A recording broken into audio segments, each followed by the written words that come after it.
Le programme Entre Femmes vient pour vous donner la bonne direction pour votre cocon familial, votre travail, vos relations, mais principalement pour votre intérieur. Le but du programme Entre Femmes est de vous donner la réponse à votre affliction en vous donnant la bonne direction pour vous donner la vision qui vient d'en haut. On est à l'antenne de Entre Femmes.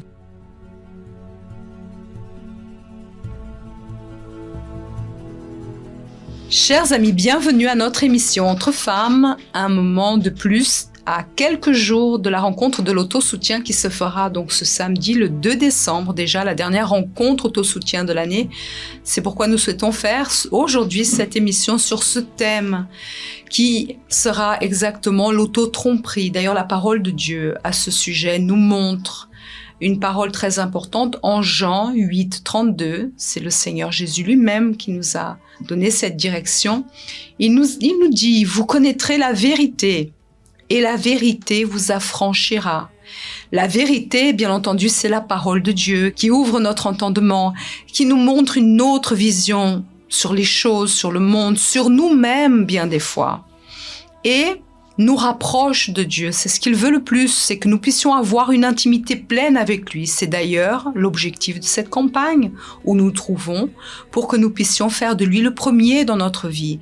Et non seulement par rapport un jour à une situation et le connaître, mais il veut nous suivre, nous accompagner, participer de notre vie tous les jours. C'est pourquoi lorsque nous avons ces rencontres de l'autosoutien, elles nous montrent toujours quelque chose que nous devons changer, que nous pouvons nous améliorer, que nous devons nous perfectionner pour lui plaire, pour lui être agréable, pour être de plus en plus selon son image et sa ressemblance, parce que nous ne pouvons pas nous arrêter dans le temps. Et cette vérité, bien des fois, nous devons la chercher de toute notre force, nous devons nous allier à lui, parce que dans notre vie, dans notre passé, nous avons eu beaucoup de situations, des choses que nous avons écoutées à notre sujet, des choses que nous avons vues, qui ont essayé de conditionner notre propre regard sur nous-mêmes, sur la vie, même sur les autres. Et c'est pourquoi aujourd'hui, nous sommes bien accompagnés. Nous avons ici quelques participantes qui ont déjà participé ici à l'Entre Femmes, mais par rapport à leur retour, à leur vie, à leur témoignage, elles vont pouvoir démontrer que bien des fois la personne a une idée fixe sur elle-même et finit par prendre des décisions qui bien des fois vont la faire souffrir et qui vont même conforter cette pensée incorrecte, ce mensonge que le diable a utilisé la bouche de quelqu'un. Et bien des fois, c'est quelqu'un très proche. Ça peut être la mère, ça peut être le père, quelqu'un très proche. Et il mise toutes ses cartes pour qu'on puisse croire à cela, parce que le sentiment est là. Et c'est pourquoi aujourd'hui, nous allons faire un petit tour de table pour le bonjour. Nous avons ici Madame Maude. Bonjour Madame. Vous étiez déjà venue oui, madame, participer à l'émission et vous êtes du centre d'accueil de Melun. Tout à fait. Et nous sommes en train de se préparer pour cette rencontre. Et votre témoignage, votre retour, bien entendu, nous n'allons pas reparler de tout, mais nous allons cibler ces moments où réellement vous êtes tombé dans cette auto-tromperie et vous y avez cru pendant le temps, vous avez pris des décisions aussi incorrectes en pensant que vous alliez échapper à cette souffrance jusqu'au jour où vous avez connu la présence du Seigneur Jésus, reçu le Saint-Esprit, qui est celui qui nous délivre et qui continue à nous conduire, à nous montrer qui nous sommes, parce qu'il veut à partir du moment où on le reçoive, qu'il puisse commencer à avoir une vie commune avec nous. Tout à fait, madame. Tout à fait, c'est exactement ça.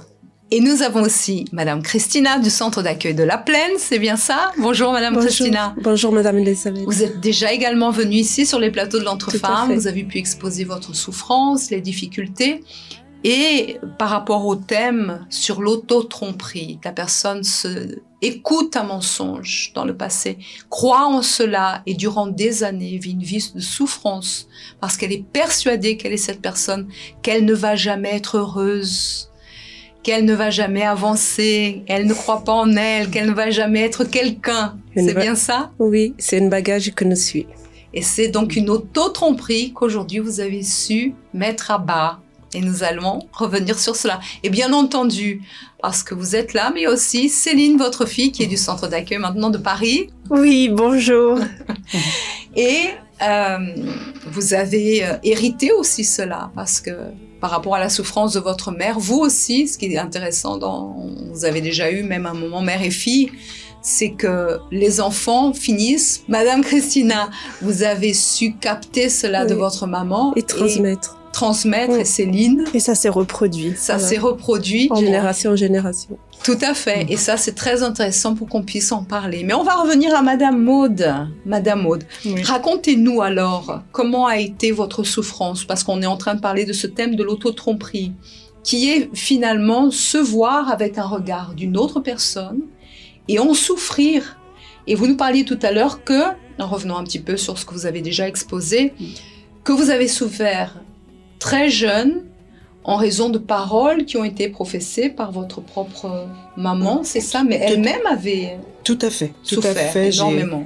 Absolument, madame. J'ai eu beaucoup de souffrance parce que ma mère me disait des choses assez dures à vivre.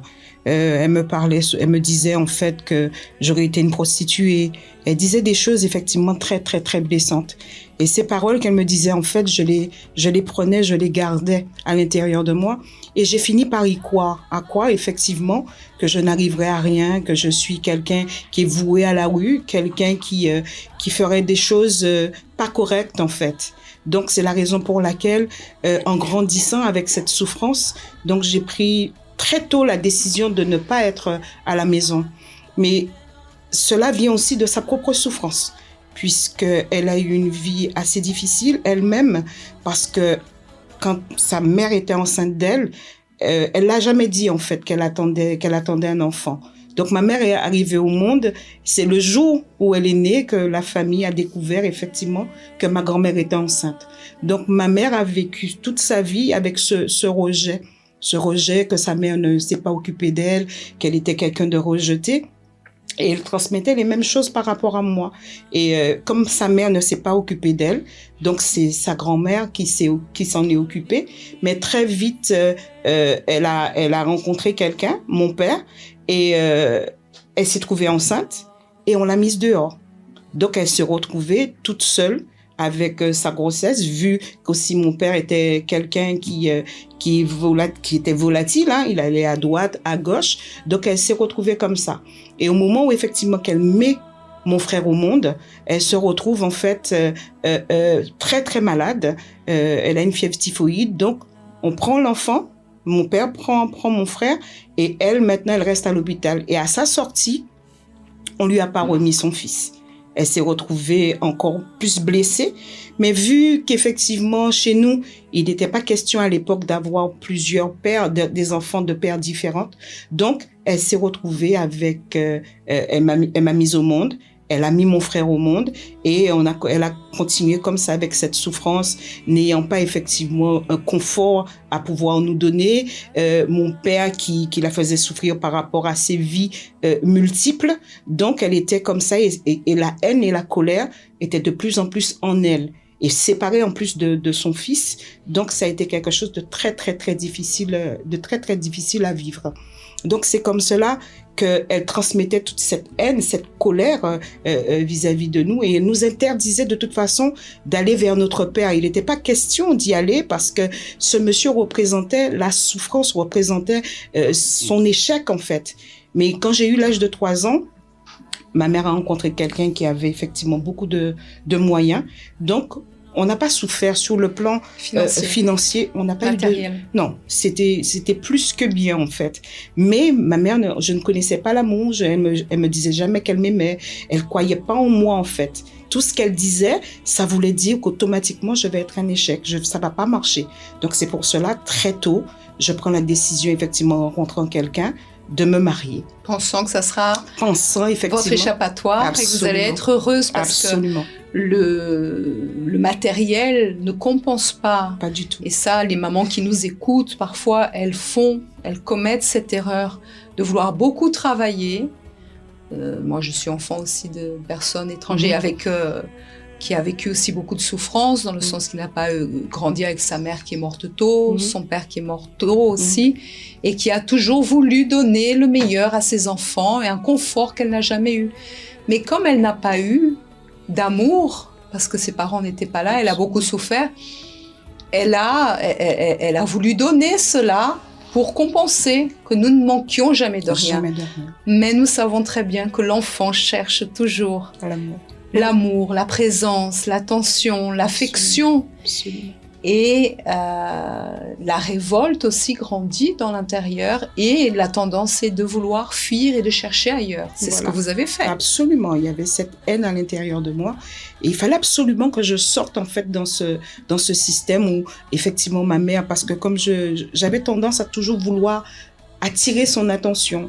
Je voulais toujours lui offrir quelque chose parce que je voulais en fait qu'elle me montre qu'elle m'aime et que moi aussi attirer son attention. Voilà, mais rien ne fait. Elle était toujours très très dure parce que en plus j'étais fille unique. Oui. Donc elle était vraiment vraiment dure avec moi. Ses mots et même elle me tapait parce qu'il n'était pas question que je fasse des erreurs ni à travers ma vie qu'elle puisse retrouver son échec en fait. Vous nous disiez aussi tout à l'heure que même au niveau physique, au niveau des vestimentaires, etc., vous deviez être parfaite, montrer à tout le monde que vous étiez bien, qu'elle était une bonne mère en fin de compte. Absolument, il fallait vraiment que ça soit bien, même si j'avais quel que soit le problème, mais il fallait qu'à l'extérieur, qu'on voit effectivement que j'étais bien. Personne n'a rien à dire. Rien à dire. Parce que je suis bien habillée, je suis bien coiffée, j'ai un joli sac. À l'école, tout le monde me regardait, tout le monde avait les yeux braqués sur moi parce que j'étais toujours bien habillée, j'avais toujours les dernières choses à la mode, etc.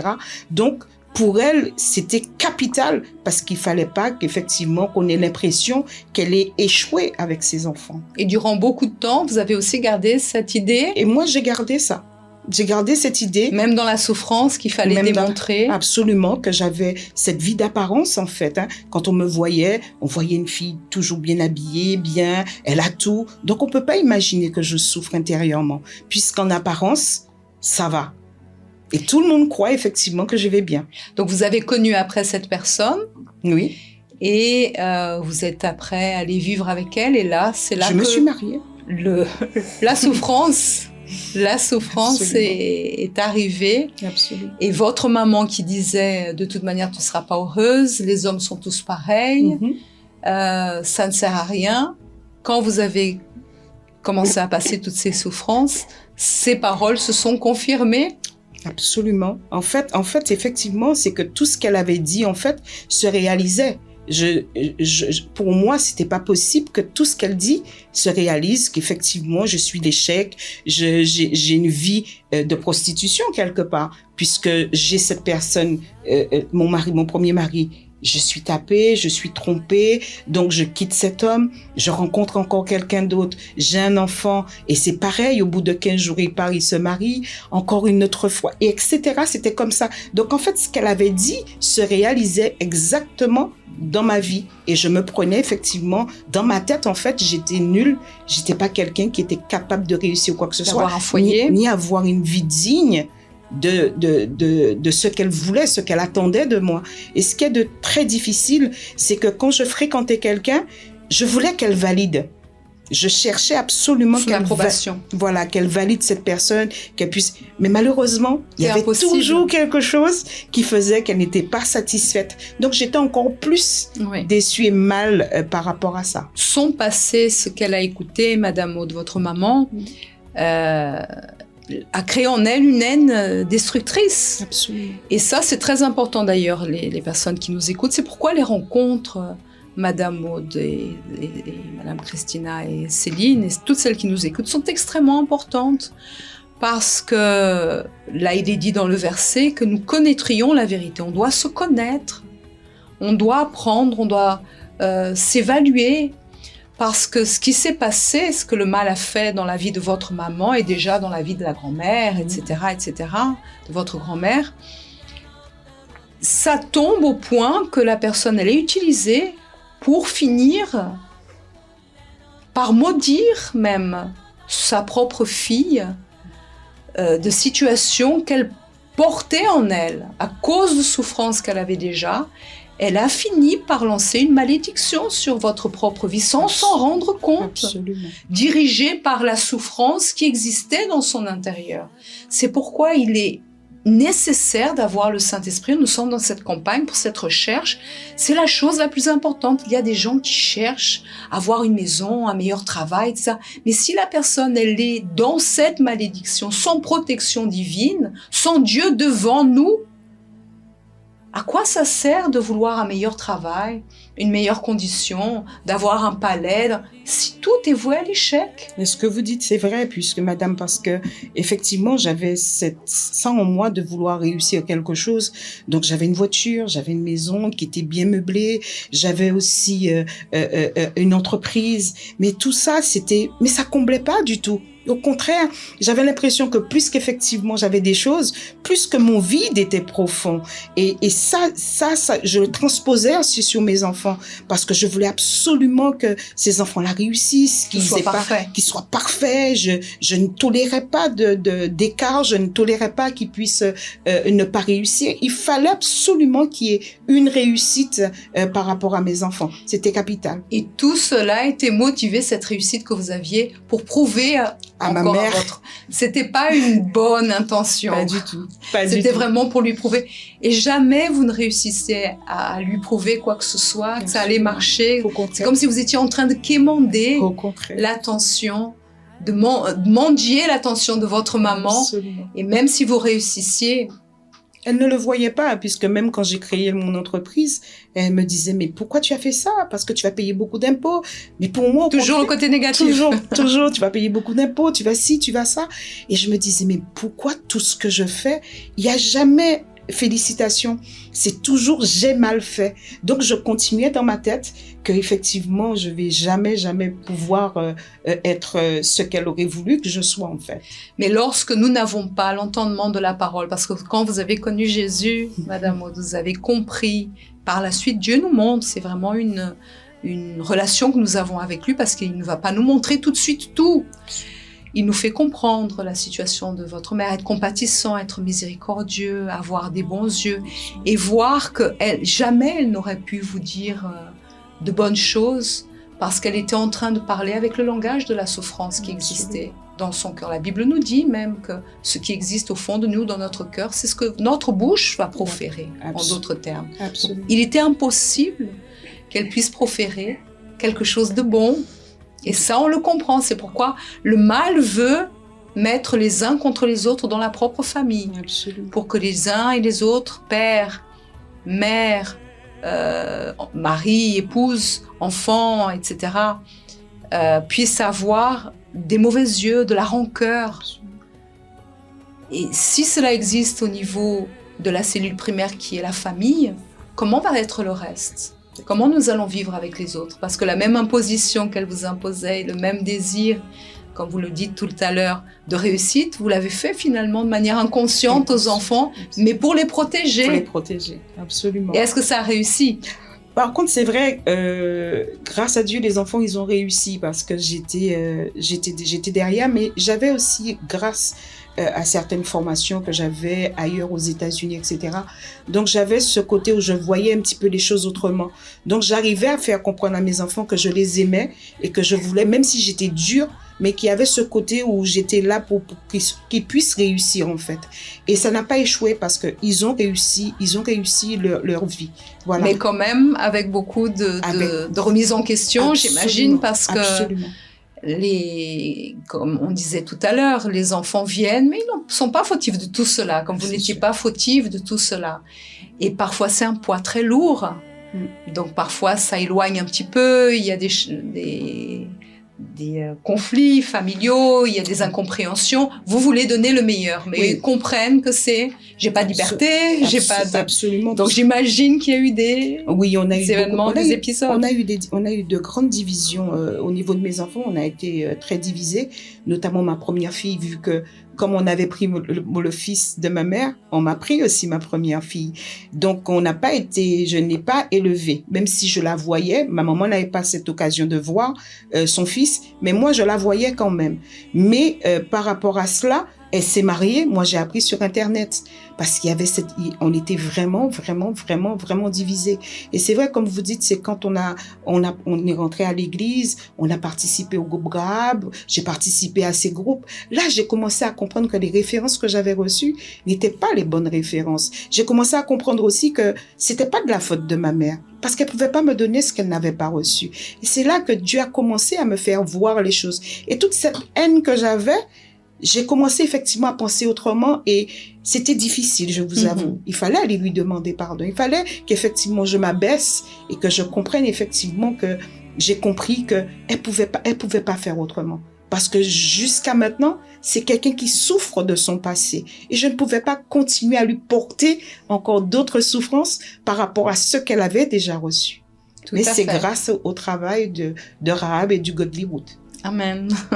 Et c'est pourquoi nous serons là samedi, exactement le 2, à partir de 17h, 16h, l'accueil, s'il y a des femmes qui nous écoutent, qui ont besoin de s'ouvrir, de parler avec une servante, une épouse de pasteur. L'ouverture se fait à partir de 16h exactement pour se préparer. Ou si vous voulez venir, et venir tôt pour vous préparer pour la réunion, au lieu de courir et de venir 1 minute avant ou un peu après, prenez ce temps-là, parce que ce que Jésus est venu faire, Madame Maud, et toutes celles qui nous écoutent, Madame Christina et Céline, c'est exactement ça, c'est confondre, détruire, briser les œuvres du mal. Le mal était venu, il y avait un projet de destruction contre votre vie, et vous faire croire à tout cela, mais en découvrant la parole de Dieu et l'amour de Dieu, tout a été brisé. Et ça a été aussi dans ce sens. Oui. Madame Christina, pour vous, vous reconnaissez aussi un petit peu dans l'histoire de Madame Maud, dans un autre pays, dans un autre endroit. Mon histoire, ça rejoint un peu Madame Maud aussi. Parce que bon, ma maman, elle était interdite d'avoir un mariage avec quelqu'un qui a une position sociale, voilà, plus haute que la sienne. Donc il fallait que ça soit quelqu'un de son niveau. Donc déjà cette étiquette de diminution. Donc ça nous a passé pour moi aussi. Du coup, que ma mère elle disait, de toute façon, tout ce qui t'arrive, parce que j'étais quelqu'un qui tombait très souvent malade, la unique de 4 enfants, il y avait que moi qui avait toujours de problèmes, toujours de soucis. Voilà. Et ma maman disait, de toute façon, notre famille c'est comme ça, il faut supporter, c'est la croix, il faut la supporter, c'est comme ça. En fait, il n'y avait pas de sortie. Pour ma maman, c'était que ça. Et alors encore plus, de toute façon, tu es né pour arriver à 5 et jamais à 10. Parce qu'elle avait vécu un mariage d'imposition. Tout à l'heure, vous disiez qu'elle avait un sentiment pour quelqu'un qui avait une condition supérieure. Sauf que bon, l'idée des gens, qu'est-ce que les autres vont penser. C'est ça. Toujours le regard des autres finissent par conditionner la pensée des gens et à imposer. Donc vos grands-parents, j'imagine, lui ont imposé cela et lui ont imposé aussi un mariage. Oui, tout à fait. On est dans une société apparemment libre, mais la pensée des gens referme et met les gens dans des prisons. Donc en fait, pour elle, c'était toute une imposition et jamais il y aura de bonheur, jamais il y aura rien. Même, j'imagine, le fait d'avoir des enfants, fallait y avoir des enfants. Tout à fait. Tout était imposé, en fait. Au point que ma maman, elle savait que mon père l'a trompée. Et quand je dis, mais pourquoi que tu acceptes? Oh, tu sais, je suis quelqu'un de malade. Qu'est-ce que je peux faire? Je dois bien accepter. Au point, elle s'est diminuée. Donc, en fait, ça a passé de génération en génération, quoi. Donc moi, j'ai accepté cette parole-là, comme telle est la parole qui peut soulever, mais celle-là aussi qui peut détruire, que c'était mon cas. Donc, pour pouvoir fuir de tout ça, donc je me suis trouvée à 12 ans, j'avais l'âge de 12 ans, j'ai connu mon mari, je me suis mariée à 17 ans, je me suis dit, au moins, celui-là, il est que pour moi, il va dire je t'aime, donc une histoire conte de fées, quoi, en fait. Comme Madame Maud. Et donc, c'est là qu'après la naissance de ma fille aînée, que tout s'est... Vous avez découvert la réalité du prince charmant. Oui, que c'est pas du tout ça. On peut pas... Parce que lui-même, Madame Christina, c'est comme pour vous, dans vos divers mariages, les gens portaient déjà des bagages, sauf qu'à l'époque, personne ne savait ça, etc. C'est camouflé. Donc on voit, mais c'est lui le problème, c'est lui qui me trompe, c'est lui qui a parce que votre époux, il avait des vices Oui. que vous ne saviez pas. Donc, à nouveau, vous avez été, disons, trompé dans la situation. Oui. Et caché, il faut les cacher devant la société. Voilà, on ne lance pas la pierre, comme nous avons appris à Bien ne pas sûr. jeter la pierre sur nos propres parents, Bien parce sûr. qu'on a découvert que derrière, il y avait des œuvres du mal qui étaient là pour briser. Donc, il se détruisait pour peut-être se donner aussi l'idée qu'il était capable de quelque chose quand la personne, elle prend Parce que, oui, en fait, aussi, je dis pas son père, mais sa mère, elle le diminuait aussi. Voilà. Donc, autant de l'un côté que de l'autre, en fait, on s'est rejoint deux bagages Oui. très chargés. Parce que lui, certainement, en vous épousant, etc., il a voulu peut-être construire une famille. Le souci, c'est qu'il n'avait pas les conditions et il cachait même, pour lui peut-être c'était honteux de se droguer, de pouvoir garder des substances pour se faire fort. Oui, tout à fait, oui. Pour se faire paraître quelque chose qu'il n'était pas. À nouveau vivre un mensonge Oui. et refuser en fait l'idée que sa propre mère lui avait passée. Tout à fait. Et après, avec ces addictions, il m'a diminué avec le temps. À place d'être quelqu'un qui me valorisait, non, il me diminuait. Donc, du coup, moi, je me dévalorisais à moi-même. Oui. Donc, c'était comme une confirmation de ce que vous receviez de votre maman. Oui. Et ça, c'est typique en général. Quand la personne, elle n'a pas les conditions, cette force, et certainement c'était la même chose pour vous, Madame Aude. Et être cette personne que la personne veut être et avoir déjà ces fantômes qui sont toujours en train de lui parler à sa tête, ce sont des forces qui agissent du mal. La manière de se soulager, c'est de diminuer l'autre, de faire du mal à l'autre. C'est comme si la personne trouvait de la force dans le fait de dire une méchanceté, de toujours critiquer, de rabaisser. C'est vrai. Et la personne se sent forte, domine la personne, la réduit à rien pour qu'elle se sente bien. Au point que quand il y avait les réunions scolaires, il me disait, de toute façon, tu es présent, mais tu ne parles pas. Tu sais pas parler, donc tu restes tranquille dans ton coin. Il me laissait pas y aller travailler. La difficulté financière, elle était assez importante, mais même comme ça, il voulait pas que j'aille travailler. En fait, moi, j'étais dans sa dépendance. C'est comme ça que je me voyais, dépendante de lui. Pour des papiers, des appels, la simple d'y aller chercher une lettre à boîte à lettres. Moi, quand je me sentais fragile. Je me disais, c'est une mauvaise nouvelle, je vais pas tenir le coup, donc c'est lui qui va... Vous étiez tombée dans une dépression. Oui, tout à fait. Parce que entre ça, il y a eu les violences conjugales, autant physiques que verbales. Donc, j'ai entré dans une dépression avec des tentatives de suicide, où j'étais hospitalisée aussi en psychiatrie ferme pendant combien de temps? 2 mois et demi. J'ai été coupée complètement du monde, oui, même de mes enfants et de lui aussi. Vous aviez déjà tous les enfants? Oui. Non, j'avais pas le dernier, j'avais que mes 2 filles. Et là, quand je regarde mon passé, j'ai dit, j'ai vécu avec lui 24 ans parce qu'il est décédé à l'âge de 40 ans. Et je me suis dit, pourquoi que j'ai tenu tout ça, tout ce temps-là? Plus, excusez-moi de vous couper, parce que vous êtes mariée à 17 ans. Oui. Parce qu'en fait, cela confirmait ce que vous aviez reçu de votre maman. Oui. À l'âge de, je ne sais pas quel âge vous avez commencé à écouter ce genre de situation. Très jeune, Madame Elisabeth. Très jeune. Donc 24 plus. Voilà, déjà les échecs de l'école, vous voyez, des échecs scolaires. Donc c'est là que ma maman commençait déjà à remonter. Parce que vous aviez gardé cette pensée dans votre esprit et vous viviez ça. J'ai des échecs, je vaux rien, etc., etc. Et là, vous aviez misé sur cette relation et après 24 ans de souffrance. Je me disais non, il faut que je continue parce que je dépends de lui. Comment je vais faire toute seule? La dépendance totale dans l'homme. Tout à fait. Nous avons aujourd'hui beaucoup de mouvements de femmes qui veulent se libérer des hommes, etc., etc. Ça, c'est encore un mensonge du diable parce que la femme, elle a été faite pour être une aide semblable de l'homme. Mais toutes ces situations, ce mal-être que les hommes portent, etc., mènent à avoir toutes ces révolutions. Alors que ça mène à quoi? Parce que la personne, elle va toujours être vide. Cette indépendance financière, comme vous avez parlé, vous étiez totalement... Il y a beaucoup de femmes qui sont emprisonnées, qui ne travaillent pas, qui doivent rester à la maison comme un instrument, un objet de leur propre mari. Tant dans l'une comme dans l'autre, la situation se trouve dans le fait de se connaître, de se découvrir et de trouver ce Dieu merveilleux qui délivre et qui là va délivrer notre pensée, notre regard des choses, pas crier à tue-tête, élever des bannières, que ceci, sortir dans la rue.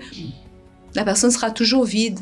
Elle doit élever la bannière de Dieu dans sa vie. Et c'est ce qu'un jour vous avez découvert. Tout à fait. Parce que ce qui est intéressant, vous aviez dit même dans l'autre témoignage où vous étiez venu, aujourd'hui vous travaillez dans le milieu médical. Oui, tout à fait. Je retourne à l'école à l'âge de 50 ans pour chercher mon diplôme dans le milieu professionnel que je suis en train d'exercer maintenant et que j'ai jamais pensé, pas pour ma gloire, mais pour la gloire de Dieu et pour voir que vraiment, quand on a le Saint-Esprit, la vision elle s'élargit.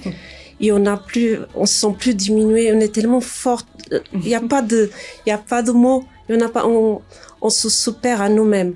C'est quelque chose qu'il n'y a pas de mots suffisants pour le décrire. Et comment vous avez réussi à sortir de tout cet engrenage? Parce qu'après aussi, vous avez eu quelques années avant de connaître la présence de Dieu aussi, oui. Le décès de votre époux, où il commençait un peu à ressurgir, à sortir de cette souffrance. Oui. Donc, là, est venu votre fils? Oui, aussi. Voilà. En 2005, mon fils il est né. Mon mari, donc, il a quitté les additions. Mais bon, il restait toujours quelqu'un double personnalité. Oui. Donc, c'est les marques du passé. Oui, tout à fait. Donc, il est décédé en 2014. Et en 2015, l'unique porte qui s'est ouverte pour nous, pour moi et pour ma famille, c'était le centre d'accueil. C'était le plus beau jour de début de notre chemin, en fait. Et vous avez enlacé rapidement la parole de Dieu? Donc, j'ai entré dans le centre d'accueil le janvier 2015. Donc, tout de suite, j'ai vu qu'il y avait quelque chose que je trouvais pas ailleurs. Donc, il y a eu déjà le changement d'abord en moi. Donc, après, j'ai lutté pour mes enfants. Avant de lutter pour moi, j'ai lutté quand même pour mes enfants parce que je voulais qu'ils soient avec moi dans la même foi. Parce que aussi, ils ont subi, comme vous, mesdames, vous avez subi les situations de vos propres parents, maman, etc. Pour vous, Céline, elle est là, elle va en parler. Eux aussi, ils ont été comme des éponges et ont subi les choses. Vous avez découvert le chemin de la foi. Oui. Mais parfois, on a cette idée, comme vous, j'imagine, pour votre maman, et etc., vos enfants. On connaît Jésus, etc. On voit le changement et on veut qu'ils acceptent aussi directement. Mais c'est pas toujours bien comme ça. Mais bon, c'est pas non plus avec une baguette magique. Il y a son processus de délivrance, surtout que ça m'a beaucoup aidé autre soutien aussi, me regarder à moi-même parce que j'étais quelqu'un qu'est-ce que les autres vont penser. Donc, ce regard-là, j'ai effacé complètement. Donc, qu'est-ce que Dieu pense de moi? Qu'est-ce que Dieu pense de toi, Christina? Quand tu es seule, quand tu es en train de faire quelque chose à la maison, à ton travail, dans le transport, qu'est-ce que Dieu pense de moi? Comme je suis devant lui. C'est ça la pensée. Vouloir lui plaire. Oui. Exactement. Et ne pas dépendre de l'homme, mais cette fois-ci dépendre de Dieu, qu'il a le meilleur pour nous. Et il croit en nous. Il croit en tant et si bien qu'il nous aime tant, qu'il a donné Jésus pour vous. Là, la Bible nous dit Dieu a tant aimé le monde. Mais là, on va parler que Dieu a tant aimé chacune qu'il a été, même si on était les seuls à l'accepter, il aura quand même donné Jésus. Tant son amour est si grand. Comment ne pas vouloir connaître ce Dieu merveilleux qui est investi, qui veut une relation? Parce que j'imagine, vous étiez aussi dans la religion, comme Madame Maud disait tout à l'heure. Mais la religion, elle est tellement froide. Parfois, c'était toujours pareil, toujours. Et comme si on doit porter notre croix. C'est une fatalité. Ça doit être comme ça. Jésus aussi a souffert. Il est venu pour souffrir, pour nous ouvrir la porte. Toujours le vide, il y avait toujours le vide, il y avait rien qui comblait mon intérieur par la naissance des enfants, rien. C'était c'était la joie momentanée, en fait. Et après, ça devenait Et après, venaient des problèmes parce que Céline aussi, à travers les souffrances héritées, elle a été une joie, mais à un moment donné aussi, ça a été un peu une souffrance. Une cause de tristesse. Parce que ce dont on parlait, C'était la balle de ping-pong, ils avaient reçu ça, donc ils ne savaient me donner que ce qu'ils n'avaient. Donc même mon père, j'ai grandi avec cette pression, il fallait que je sois parfaite, tout le temps parfaite, parce que le seul motif pour lequel j'allais recevoir un semblant d'amour de la part de mes parents, c'était si j'excellais en tout ce que je faisais. Vous étiez parfaite. Donc même à l'école, il fallait que toujours tout soit bon, au point même de tricher en fait, d'être fausse, mais parce qu'il fallait que je montre que toujours tout était bon, tout était bien, parce que sinon j'allais me faire frapper, parce que sinon je ne valais rien et j'étais en fait, mon père nous faisait sentir ça, sinon tu vas être comme ta mère. Donc et moi j'ai grandi, j'avais de la peine pour elle, mais je me suis dit je peux pas être comme elle, je veux pas être comme elle, donc il y avait aussi, on cherchait pas à comprendre la souffrance, vraiment, on regardait, je regardais du moins sa situation, mais je me dis comme quelque chose de mauvais. Au lieu d'être là pour vouloir l'aider, j'étais là, non, il faut vraiment pas que je lui ressemble, il faut que j'excelle, je sois toujours parfaite. Maintenant, Céline, Madame Christina, Madame Maud, le diable cause un chaos total parce que, en me rappelant de vos témoignages, etc., il y a un moment donné aussi, vous avez craqué et vous êtes même tombé dans les vices. Tout à fait. De drogue, c'est-à-dire ce qu'on condamne les parents, etc., on le reproduit. Vous avez fini. On voit qu'il y a quelque chose derrière qui tire ah non, je veux pas être comme ma mère, je veux pas être non plus comme mon père, parce que lui, vous saviez qu'il était plongé dans les vices. Oui. Et finalement, j'ai reproduit ce que j'avais toujours vu en pensant que, de toute façon, je n'y arrive pas, parce que je n'arrivais pas à être parfaite. C'était impossible. Donc, on va trouver à combler ce vide qu'il y a en moi dans toutes ces choses. Les sorties, etc. Et votre maman, Madame Christian, vous étiez au courant où elle était plongée?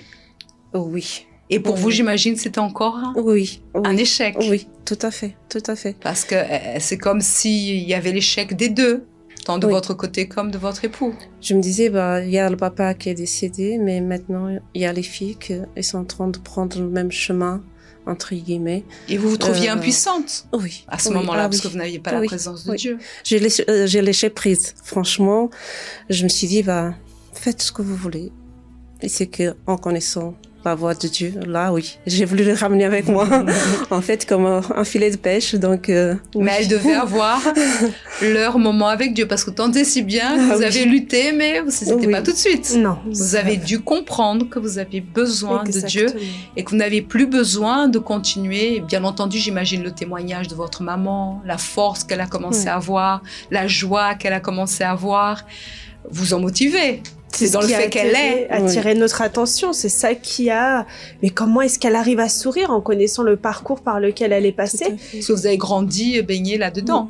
Exactement. Comment est-ce que c'est possible de sourire après tout ce qu'elle a vécu? Donc, moi aussi, en fait, au fond, je veux connaître la source. Qu'est-ce qui provoque cette joie en elle? Donc, c'est son témoignage. C'est pourquoi on est ici en train de montrer à chacune qu'il faut avoir cette rencontre avec Dieu. Aujourd'hui, votre famille est reconstruite, toujours avec les luttes, toujours en train de se découvrir aussi. C'est pourquoi, tant l'une comme l'autre, et Madame Maud aussi, vous participez des rencontres de l'autosoutien. Oui, tout à fait. Mais l'important, c'est le fait de développer notre intimité avec Dieu. Parce que le fait de réussir, d'être, d'avancer, etc. Aujourd'hui aussi, vous avez votre condition, vous avancez, etc. Absolument. Mais tout ça sans Dieu, Madame Maud, est-ce que ça a un sens? Ça n'a pas de sens. Ça n'a vraiment pas de sens, puisqu'on voit tout de suite la différence quand effectivement on reçoit Dieu, on reçoit cet amour.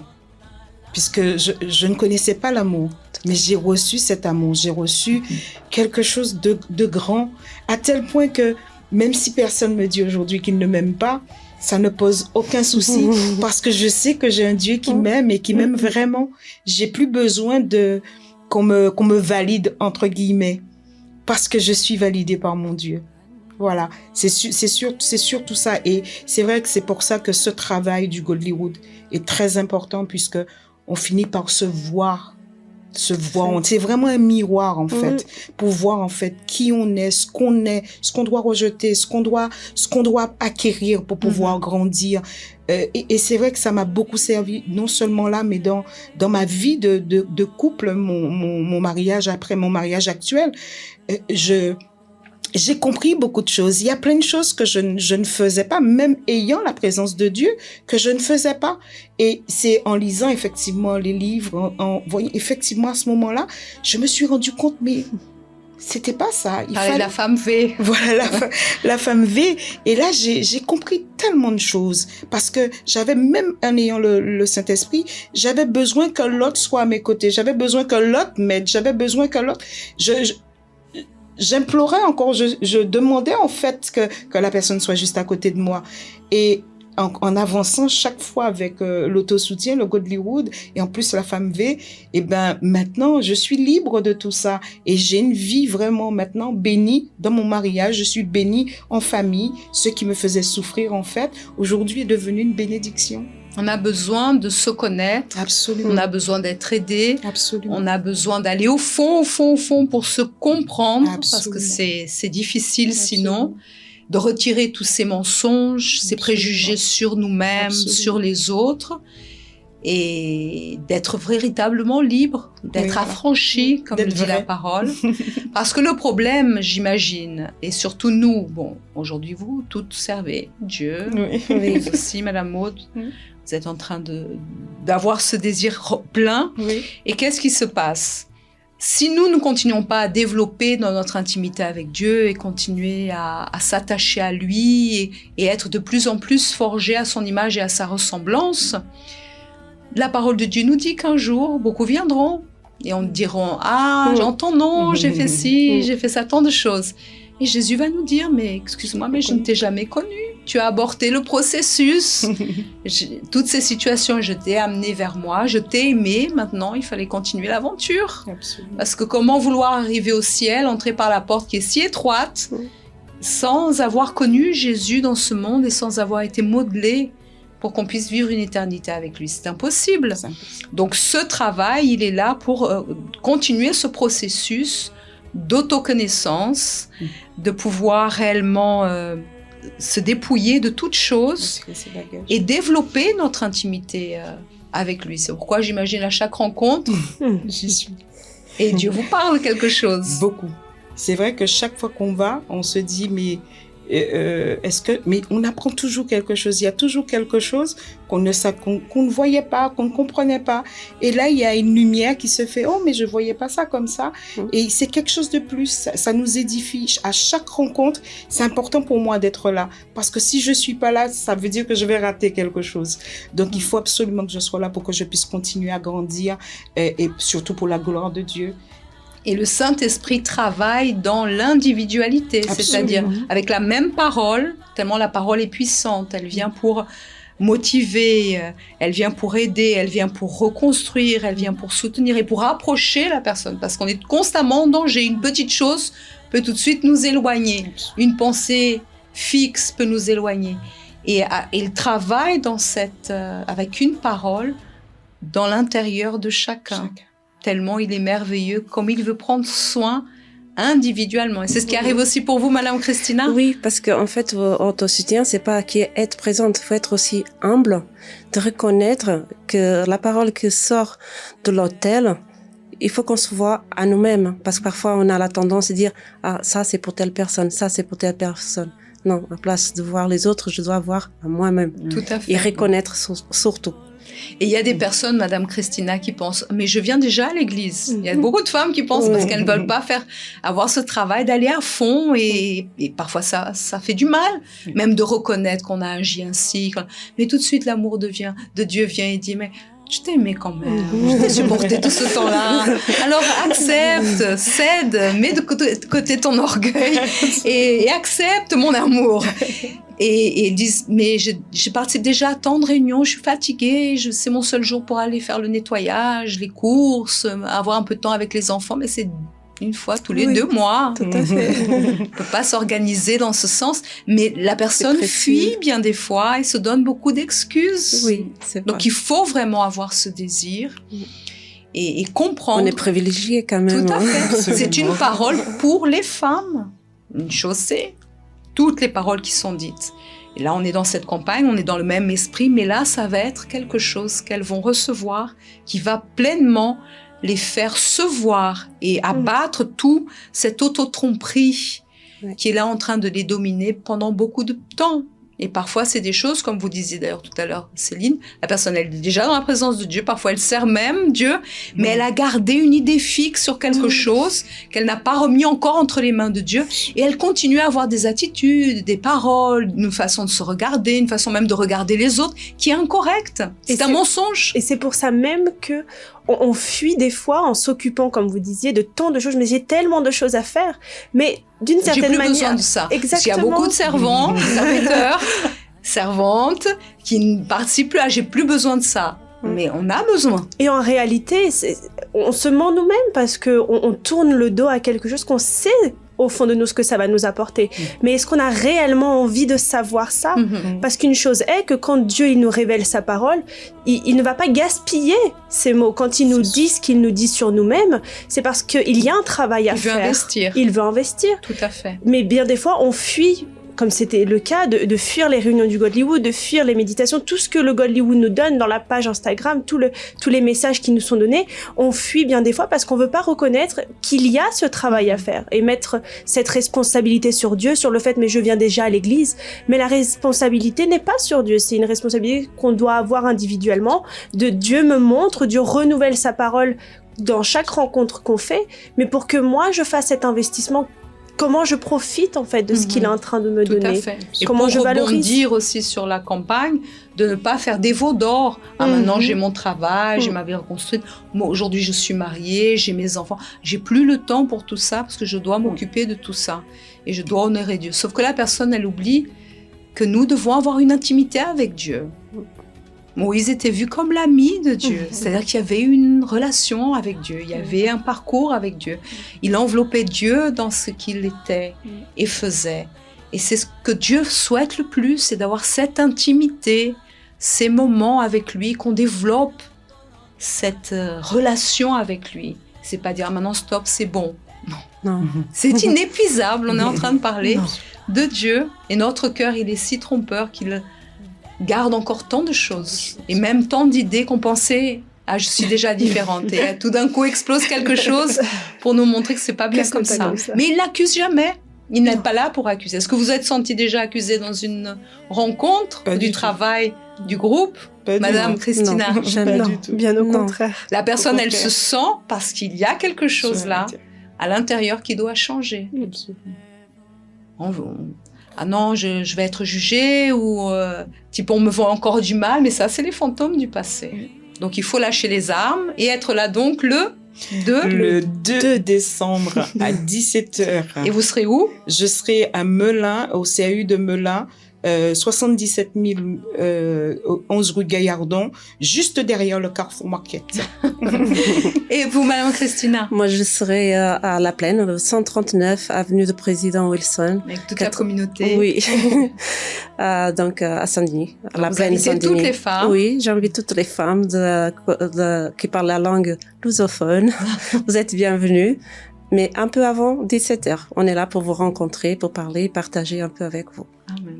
Et on sera aussi au centre d'accueil à Paris où on aura la rencontre donc à 17h. L'accueil, les épouses feront cet accueil à partir de 16h au 254 rue du Faubourg Saint-Martin à Paris 10e. On a la station de métro Stalingrad, Louis Blanc, Jaurès, différents accès pour pouvoir être présente à cette rencontre. bien, la ligne 2, 5, Oui. 7 bis du Tout métro. à fait. En tout cas, on est bien desservis dans tous les centres d'accueil. Il sera aussi cette retransmission faite, la rencontre est en direct de Paris.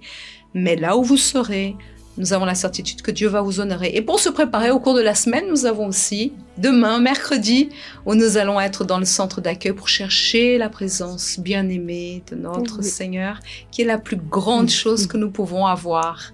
Et nous invitons aussi toutes les femmes à participer, Melun, là-bas, à La Plaine, ici à Paris, dans tous les centres d'accueil. Donc n'oubliez pas cela. Et nous avons aussi le rendez-vous des jeunes, on ne peut pas oublier. Tout à fait. On doit tous être connectés aujourd'hui à partir de 20h, un petit peu avant déjà. Il y aura cette transmission qui va être faite en direct pour tous les jeunes de la Force Jeune. Donc, c'est un travail à ne pas manquer parce que l'investissement, il est fait dans les familles, il est fait dans les jeunes. On ne peut pas penser que Dieu n'investit pas en nous. Il met tout à notre portée. Au centre d'accueil, nous sommes bien servis à tout âge. Les enfants, les adolescents, les jeunes, les personnes plus âgées pour les Caleb, les femmes, les hommes. Tout à fait. Que vouloir d'autre? L'attention de Dieu est complète. Formidable. Même c'est pour ceux qui sont à l'extérieur. Tout à avec fait. la Uni sociale. Tout à fait. Donc, Tout à fait. Ce travail en collaboration. Ça a été un plaisir d'être ici avec vous et que vous puissiez à nouveau relater ces situations qui vous ont conditionné à avoir un regard sur vous-même qui était faussé. Tout à fait. Et au moment où vous avez connu Dieu, sa parole, tout a été une délivrance complète. Et aujourd'hui, tout est différent. Et ça, c'est merveilleux. Oui. Merci pour votre présence. Merci pour Merci. celles qui nous écoutent. Et nous vous attendons donc ce samedi. Avec impatience. on vous attend. La dernière de l'année. Et ça va être extraordinaire. Oui. Et beaucoup d'âmes, beaucoup de femmes vont être touchées et changées. Et nous le souhaitons. Oui. Que Dieu vous bénisse à toutes. Que Dieu vous Vous bénisse. aussi, madame. À samedi. À samedi.